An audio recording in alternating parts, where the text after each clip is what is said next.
Now, let's bring in Latha with her editor's take on the second quarter GDP numbers and to sort of really contextualize the numbers and the road ahead. Latha, good morning.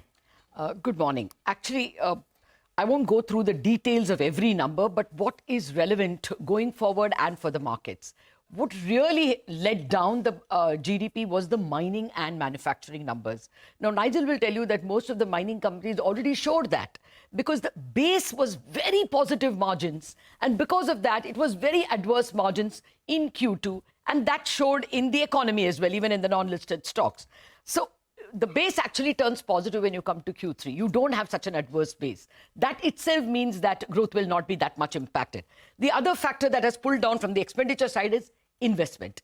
Now, investment, we were not doing very well on consumption for the better part of the last 8 quarters, but government capex was clicking. It didn't click in Q2 as well, which was a shocker. That's again why economists went wrong. We got the fiscal data as well for October. The government is still 15% lower compared to year-ago levels. And even for the month of October, it is about 9% lower than what it was in October of 2023. They will probably start off on a frenzied level to do the capex. So those two, again, can be positive. And as everyone knows, Kharif and Rabi have both been positive. That also can spur consumption, which is okay at 6%, but needs to do much better if you need a 7% growth. So chances are that a 7% second half growth cannot be ruled out, and markets may actually take that into consideration. But remember, nobody was prepared for such a poor capex and number from the government in October as well.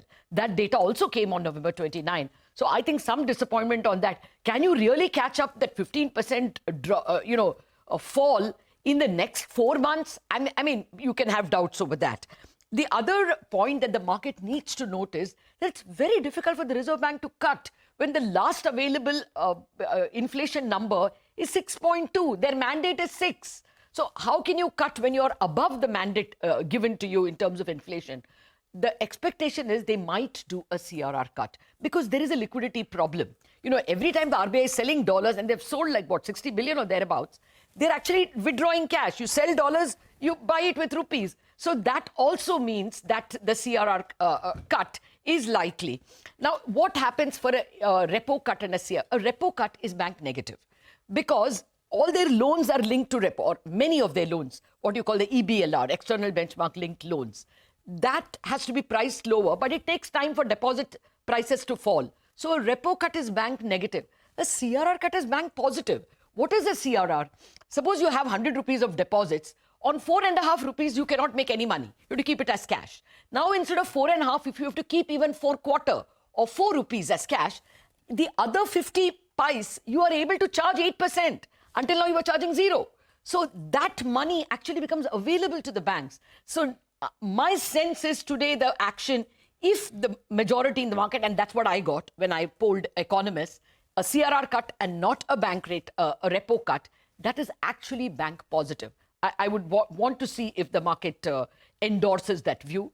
On the negative side, I think FIIs will be terribly disappointed because 5.4, yes, some of the disappointment was known, but I don't think 5.4 is in the price. So FIIs could continue their selling. Remember, they started selling in October when the results started disappointing. They started selling in November only because of Trump and the positive and the possible upheaval. So my sense is that there is still a negative coming from the FIIs and accelerated selling. And you can see that in all the numbers that will come up for you, all the foreign brokerages.